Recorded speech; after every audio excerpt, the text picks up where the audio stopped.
नहीं कर सकते। तो ये प्रॉब्लम है डाई हार्ड, एंड प्रॉब्लम काफी लंबी है प्रॉब्लम स्टेटमेंट, मैं इसका लिंक डिस्क्रिप्शन में दे दूंगा, आप पढ़ लेना जाके क्वेश्चन क्या है पूरा। बाकी मैं एक बार आपको समझा देता हूँ अलग से कि क्वेश्चन क्या क्या है।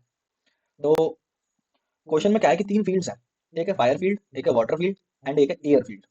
ठीक है। तो हमारे पास एक पर्सन है, उस पर्सन की कुछ हेल्थ क्वांटिटी है, एंड उसके पास एक आर्मर भी है, और उस आर्मर की कुछ स्ट्रेंथ भी है। ठीक है। लेकिन अब क्या है कि उस पर्सन को इन तीनों में से किसी एक एरिया के अंदर जाना है पहले। लेकिन उन एरियाज में जाने की भी कुछ कंडीशंस है। लाइक अगर वो एयर में जाता है, एयर फील्ड के अंदर जाता है, तो उसकी हेल्थ जो है वो 3 से इंक्रीज हो जाती है, और उसका आर्मर की जो स्ट्रेंथ है वो 2 से इंक्रीज हो जाती है। ठीक है। अब अगर वो वाटर के एरिया में जाता है, तो वहां पे उसकी हेल्थ 5 से डिक्रीज हो जाती है, और उसका आर्मर जो है वो उसकी स्ट्रेंथ 10 से डिक्रीज हो जाती है। ठीक है। और अगर वो फायर वाले एरिया में जाता है, तो उसकी हेल्थ 20 से डिक्रीज होती है, एंड उसके आर्मर की जो स्ट्रेंथ है वो 5 से इंक्रीज हो जाती है। ठीक है। अगर हेल्थ उसकी जीरो या जीरो से कम हो गई, या फिर आर्मर की स्ट्रेंथ जीरो या जीरो से कम हो गई, तो वो तुरंत मर जाएगा, ये भी कंडीशन है। ठीक है। तो हमें इनिशियली एक पर्सन की हेल्थ और आर्मर की स्ट्रेंथ दे रखी होगी, और हमें बताना है, और हमारे पास ये भी है कि अगर हम सपोज हम इनिशियली किसी एक से स्टार्ट कर देते हैं, हमारी मर्जी, हम किसी से भी स्टार्ट कर सकते हैं, हम पहले एयर में कूद जाते हैं, एयर फील्ड में कूद जाते हैं। अब हमें नेक्स्ट जो स्टेप लेना होगा वो बाकी के बचे हुए दोनों में से ही लेना होगा। लाइक मैं एयर में खड़ा हूं तो वापस एयर पे खड़ा नहीं हो सकता, अब मुझे या तो फायर में जाना होगा या वाटर में जाना होगा, और अगर मैं किसी एक पे आ जाता हूँ, देन मेरे पास फिर से आ जाएगा कि मैं बाकी के किसी दो में मुझे अगला स्टेप लेना होगा। इस तरह मुझे बताना है कि मैं कितने टाइम तक सर्वाइव कर सकता हूँ, लाइक वो पर्सन कितने टाइम तक सर्वाइव कर सकता है, ये बताना है। एग्जाम्पल के लिए हम ले लेते हैं, यहाँ पर हमें हेल्थ दे रखी है 2, एंड आर्मर की स्ट्रेंथ दे रखी है 10। ठीक है। तो सबसे ज्यादा समझदारी कहाँ होगी हमें स्टार्ट करने, अगर हम सोचें, तो इन तीनों में से हम इनिशियली किसी पे भी पहला स्टेप ले सकते हैं, पर सबसे ज्यादा अच्छा स्टेप क्या होगा, क्या लगता है देख के? अगर हम थोड़ा ग्रीडली सोचें, हमें पहला स्टेप हमेशा एयर में ही लेना चाहिए ऑब्वियसली, क्योंकि बाकी दो में जाने पर तो भाई डिक्रीज होगा हमारा हमारा आर्मर और हेल्थ। वाटर में तो दोनों ही डिक्रीज हो रहा है, एंड फायर में भी हमारी हेल्थ डिक्रीज ही हो रही है। तो अगर हम पहला स्टेप एयर में लेंगे, तो ऑब्वियसली हमारा फर्स्ट स्टेप हमेशा इंक्रीमेंट की तरफ जाएगा, जो कि ऑब्वियसली बेनिफिट रहेगा उस पर्सन के लिए। ठीक है। तो हम पहला स्टेप हमेशा एयर में लेंगे, ये तो फिक्स होगी ये बात। ठीक है। तो हमने पहला स्टेप एयर में ले लिया, हमारा इंक्रीमेंट हुआ एयर की वजह से, हेल्थ हो गई हमारी 3 + 2 5, आर्मर हो गया हमारा 10 + 2 12। ठीक है। एयर में आने के बाद हमारा ये हो गया, हेल्थ होगी 5 और आर्मर हो गया 12, एक स्टेप हमारा हो चुका है। ठीक है। उसके बाद मैं दोबारा एयर पे खड़ा नहीं रह सकता, मुझे अगला स्टेप फायर या वाटर में लेना होगा, तो मैं यहाँ पे कंफ्यूज हूँ कि मैं अगला स्टेप कहाँ पे लूँ। तो अब यहाँ पे क्या कर सकता हूँ, मैं यहाँ पे रिकर्जन ट्री का यूज करूंगा, और मैं बोलूँ कि चलो दोनों तरफ ट्राई करके आते हैं। ठीक है। तो एक स्टेप फायर की तरफ ले लेते हैं, एक स्टेप वाटर की तरफ ले लेते हैं, फायर की तरफ ले लेते हैं, एक स्टेप वाटर की तरफ ले लेते हैं। तो अगर मैं फायर की तरफ गया, तो फायर की तरफ क्या होगा, मेरी हेल्थ 20 से डिक्रीज होगी, मतलब कि मेरी हेल्थ जीरो से कम होने वाली है, -15 पहुंच जाएगी, एंड मेरा आर्मर 5 से इंक्रीज हो जाएगा, मेरा आर्मर हो जाएगा 17। ठीक है। और अगर मैं वाटर की तरफ गया, तो क्या होगा, तो मेरी हेल्थ 5 से डिक्रीज होगी, मतलब मेरी हेल्थ हो जाएगी 0, और मेरा आर्मर 10 से डिक्रीज होगा, मेरा आर्मर हो जाएगा 2। ठीक है। दोनों ही केस में क्या हो रहा है, यहाँ पर हेल्थ 0 से कम हो जा रही है, और यहाँ पर भी हेल्थ 0 हो जा रही है। तो दोनों ही केस नहीं बन सकते, तो यहीं पे वापस हो जाऊंगा, और यहाँ इससे आगे हम स्टेप नहीं ले सकते, तो एक ही स्टेप हमारा आंसर हो जाएगा। ठीक है। एक और एग्जाम्पल ले लेते हैं। ठीक है। तो ये वाला एग्जाम्पल लेते हैं, हेल्थ 20 है और आर्मर 80 है, तो सबसे पहला स्टेप तो हमेशा एयर में लेना है। ठीक है। तो पहला स्टेप हो गया एयर में, एयर में हो गया, तो यहाँ पे ये हो गया 23 और 10। पहला स्टेप हो गया, काउंट कर लेते हैं 1। ठीक है, इसको 1 काउंट कर लेते हैं, इस एयर वाले स्टेप को। ठीक है। अब यहाँ से दोनों में से कहीं पर भी जाने पर हमें पता नहीं है कि किस तरफ जाने पे फायदा हो रहा है, तो दोनों तरफ ट्राई कर लेते हैं, रिकर्जन ट्री की हेल्प लेते हैं। तो ये गया वाटर, ये गया फायर। ठीक है। वाटर की तरफ आया तो हेल्थ डिक्रीज होगी 5 से 18, आर्मर डिक्रीज होगा 10 से 0। अब फायर की तरफ गया, तो हेल्थ डिक्रीज होगी 20 से, और आर्मर इंक्रीज होगा 5 से 50। ठीक है। तो ये वाला यहाँ से तो कुछ रिटर्न, यहाँ से तो फॉल्स रिटर्न हो जाएगा, 0 रिटर्न हो जाएगा, क्योंकि यहाँ तो डेड हो गया इस वाली कंडीशन में, तो यहाँ पे से तो कुछ नहीं मिलेगा हमें, यहाँ से तो 0 रिटर्न हो जाएगा। बट यहाँ पर क्या है, यहाँ पे सर्वाइव कर गया बंदा। ठीक है। तो वो आगे जाएगा। ठीक है। यहाँ पर इसका 1 काउंट कर लेते हैं। ठीक है। तो यहाँ से जाएगा आगे, फिर आगे जाएगा, तो अब यहाँ से एक अच्छा स्टेप क्या होगा, लाइक वो अब एयर पे नहीं है, वो फायर या वाटर में से अगर किसी पर भी है, तो मुझे लगता है कि अगर वो एयर पे ही वापस आएगा तो उसे सबसे ज्यादा फायदा होगा। मतलब यहाँ पे देख रहे हो, यहाँ पे ऐसा बन रहा है कि अगर एयर पर है, फिर तो दोनों पे में से किसी पे भी ट्राई, दोनों पे ट्राई करो रिकर्जन ट्री की हेल्प से। लेकिन अगर एयर पे नहीं है, फायर पे या वाटर पे, तो वापस एयर पे आने में ही फायदा है, क्योंकि उसमें हेल्थ और आर्मर दोनों ही इंक्रीज हो रहे हैं हमारे। तो यहाँ से अगर मैं फायर पर हूँ, तो मैं ऑब्वियसली वापस एयर पे आना चाहूंगा, क्योंकि मुझे पता है वहां पे मेरी दोनों चीजें इंक्रीज होंगी, हेल्थ भी और आर्मर भी। तो यहाँ पर एक स्टेप और हो जाएगा, और यहाँ पे मेरा नया हो जाएगा 3 + 2, 3 + 3 6 एंड 5 + 2 15 + 2 70, ये हो जाएगा। और यहाँ पर फिर से हमें क्या होगा, 1 सेकंड और सर्वाइव करने को मिल गया। ठीक है, अब यहाँ से क्या होगा, फिर से वही दो कंडीशन बनेंगी, फायर और वाटर। वाटर की तरफ जाएगा तो कितना होगा, 6 - 5 1 एंड आर्मर डिक्रीज होगा 10 से 7 आ जाएगा। ठीक है, फायर की तरफ क्या होगा, 20 से डिक्रीज होगी वैल्यू, अगर 20 से डिक्रीज होगी तो ये -14 हो जाएगा, और 17 में 5 इंक्रीज होगा तो ये 22 हो जाएगा। ठीक है, तो ये वाली कंडीशन तो फेल हो गई, ये तो जीरो रिटर्न कर देगा, इसे काउंट नहीं करेंगे। 17 यहाँ फिर सर्वाइव कर गया, तो फिर से इसे काउंट कर लेते हैं, 1 सेकंड और सर्वाइव कर गया है हमारा पर्सन। फिर क्या होगा, यहाँ से फिर मैं क्या करता हूँ, फिर से एयर की तरफ जाता हूँ ना, वहां पे फायदा है मेरे को, ऑब्वियसली फायदा हो रहा है एयर की तरफ जाने में मेरे को हमेशा, तो मैं एयर की तरफ जाऊंगा। तो अब मैं एयर की तरफ आऊंगा फिर से, तो क्या होगा, यहाँ पे इंक्रीज होगा मेरा, तो यहाँ पर क्या होगा, 3 से इंक्रीज होगा हेल्थ, और आर्मर 2 से इंक्रीज होगा, तो ये हो गया 4 + 9, 4 कॉमन है, ये हो गया हमारा ना। फिर यहाँ से मुझे दोनों के लिए फिर से दोनों पे चॉइस लेनी पड़ेगी, क्योंकि अब यहाँ से दोबारा फायर या वाटर पे जाना है। फिर जाऊंगा फायर पे या वाटर पे, वाटर पे जाऊंगा तो हेल्थ क्या होगी, 5 से डिक्रीज होगी -1, और आर्मर 10 से डिक्रीज होगा -1, ये आ गया। अब यहाँ पे क्या होगा, ये क्या होगा, 20 से डिक्रीज होगी, अगर 20 से डिक्रीज हुई तो ये -16 आ जाएगा, और ये 5 से इंक्रीज हो गया तो आ जाएगा 40। ये भी 0 से कम है, ये भी 0 से कम है, दोनों ही 0 रिटर्न कर देंगे, दोनों ही सर्वाइव नहीं कर सकते। तो कितने हो टोटल सेकंड, कितने सर्वाइव किया, यहाँ पे भी 1 सेकंड सर्वाइव हो गया ना, तो 1 second, 2 second, 3 second, 4 second, 5 second, total 5 second survive किया उस पर्सन ने, अगर वो इस तरह से गया होता तो। लाइक सबसे पहला स्टेप उसने एयर में लिया होता, देन उसने अगला स्टेप फायर में लिया होता, देन फिर एयर में, देन फिर वाटर में, एंड देन फिर एयर में, एंड देन यहाँ पे आके वो डेड हो जाता, मर जाता। तो इसको एक बार कोड करके देख लेते हैं, लाइक रिकर्जन में इसका सॉल्यूशन कैसे होगा हमारा। तो यहाँ पे नॉर्मल गीक फॉर गीक या लीड कोड पे ये अवेलेबल नहीं है, तो मैं ये स्पॉज वेबसाइट पे कर रहा हूँ। तो यहाँ पर जो इनपुट है वो भी हमें खुद ही देना होता है, लाइक पूरा कोड हमें खुद ही लिखना होता है। तो ये सैंपल इनपुट दे रखा है, like 3 test cases, and then वो तीनों टेस्ट केसेस दे रखे हैं। तो पूरा कोड मैंने VS कोड में लिखा हुआ है। तो सबसे पहले क्या होगा, हम टेस्ट केसेस ले रहे हैं टी में, ठीक है। उसके बाद क्या है, जब तक टेस्ट केसेस चलेंगे, हमने एक व्हाइल लूप लगा दिया, जब तक टेस्ट केसेस जीरो नहीं होते तब तक चलते रहेंगे। तो हम यहाँ पे हेल्थ एंड आर्मर दो वेरिएबल डिक्लेयर कर लेते हैं, एच एंड ए, एंड उन दोनों का इनपुट ले लेते हैं, ठीक है। फिर उसके बाद हम सॉल्व फंक्शन के अंदर कॉल कर देते हैं, और हमें पता है हमें पहला स्टेप हमेशा एयर ही लेना है, बिकॉज वहीं पे हमारा फायदा है, वहीं पे प्रॉफिट हो रहा है। लाइक वहाँ पे हेल्थ एंड आर्मर दोनों ही इंक्रीज हो रहे हैं, तो हम हेल्थ और आर्मर दोनों को ही एयर वाले फील्ड के हिसाब से इंक्रीज करके भेज देते हैं सॉल्यूशन निकालने के लिए, और बता भी देते हैं कि एयर वाले फील्ड में हमने पहला स्टेप लिया है, एंड ये जो आंसर है ये हमें आंसर लाके दे देगा।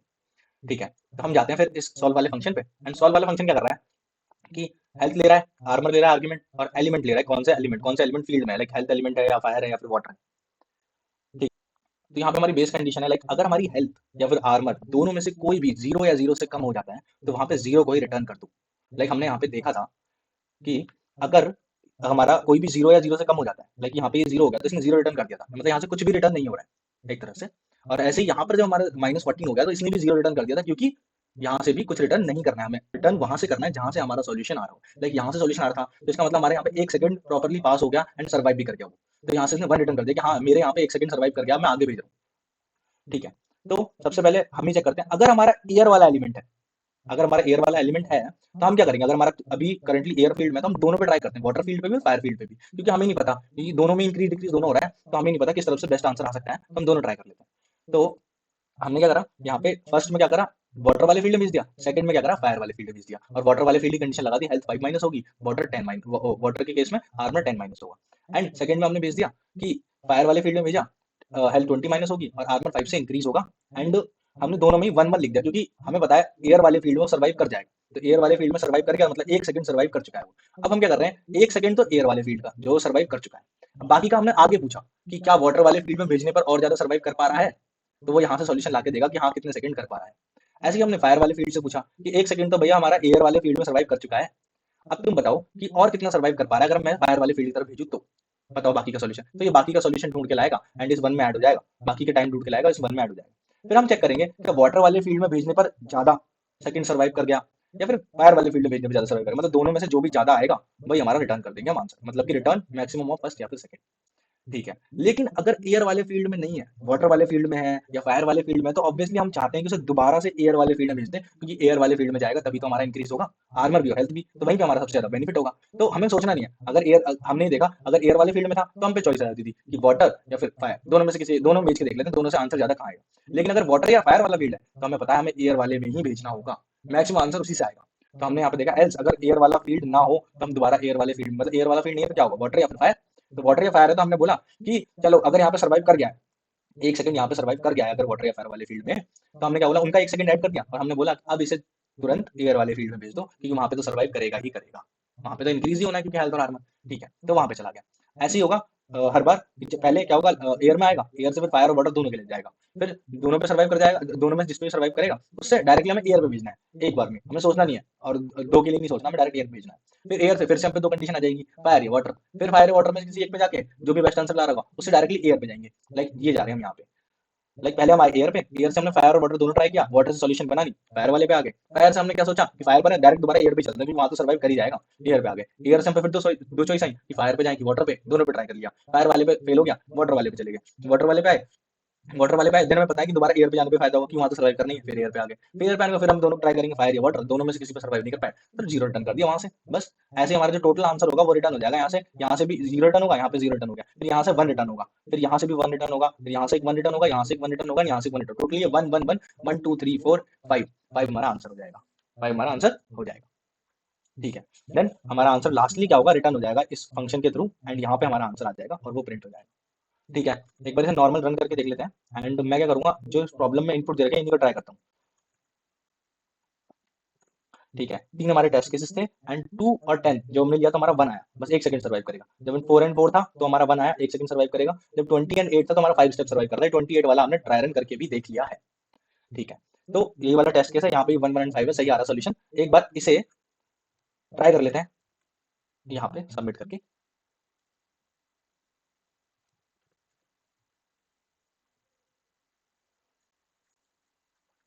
सबमिट कर लेते हैं, कंपाइल हो रहा है।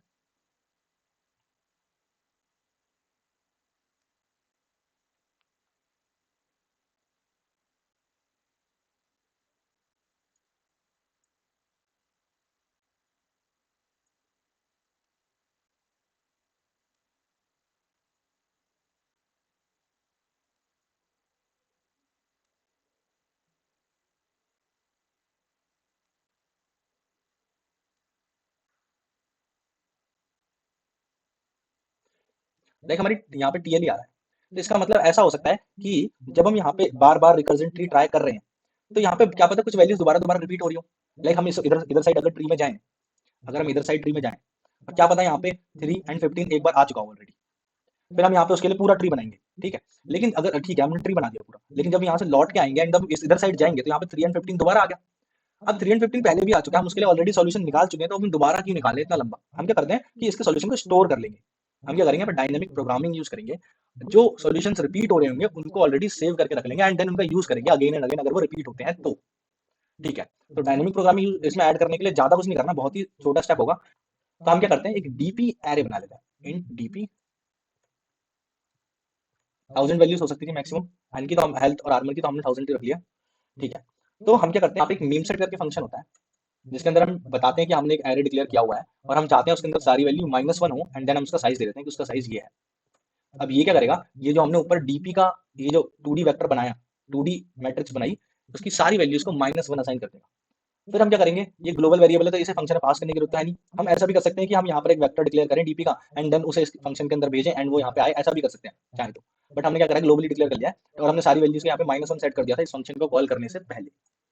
अब हम क्या करते हैं कि अगर जब भी हम अपना आंसर रिटर्न करेंगे ना, तो हम क्या करेंगे, यहाँ पे DP of health and armour, उस हेल्थ और आर्मर के लिए हम आंसर स्टोर कर लेंगे। जो भी हमारा आंसर यहाँ बन रहा होगा उस वाली वैल्यू के लिए, लाइक जब डीपी में हेल्थ हेल्थ हो कुछ भी लाइक 3 है एंड आर्मर 5 है, तो 3 और 5 के लिए जो भी डीपी की वैल्यू होगी वो यहाँ पे स्टोर हो जाएगी रिटर्न होने से पहले। ठीक है, ऐसे ही यहाँ पर इधर साइड भी सेम करते हैं, जो भी कंडीशन बनेगी DP H and A, DP के अंदर वैल्यू स्टोर हो जाएगी, जो भी हम रिटर्न करेंगे वो डीपी के अंदर पहले स्टोर करेंगे, देन उसे रिटर्न करेंगे। फिर हम क्या करेंगे, अगर बीच में ऐसा होता है कि कोई वैल्यू रिपीट हो रही है, लाइक हमने तो इनिशियली सारी वैल्यूज को -1 असाइन किया हुआ था और हमें पता चलता है भाई कि डीपी की जो जो भी हम वैल्यू जिसके लिए हम आंसर निकालने वाले हैं वो -1 नहीं है, इसका मतलब हम उसके लिए ऑलरेडी आंसर फाइंड कर चुके हैं।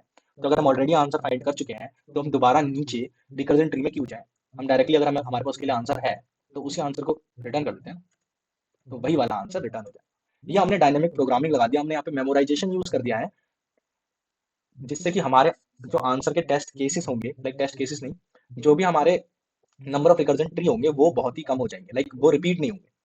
ठीक है, एक बार इसे रन करके देख लेते हैं फिर से। एंड यहाँ पे क्वेश्चन पे जाके एक बार और इसके जो इनपुट वैल्यू थी उसको ट्राई कर लेते हैं। अभी भी आंसर सेम आ रहा है, 1 1 एंड 5।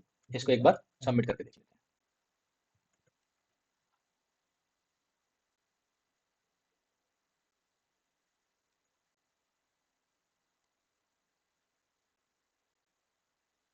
और यहाँ पर एक्सेप्ट हो गया है गाइस, और मैं इसका कोड डिस्क्रिप्शन में भी डाल दूंगा, आप वहां से चेकआउट कर सकते हैं।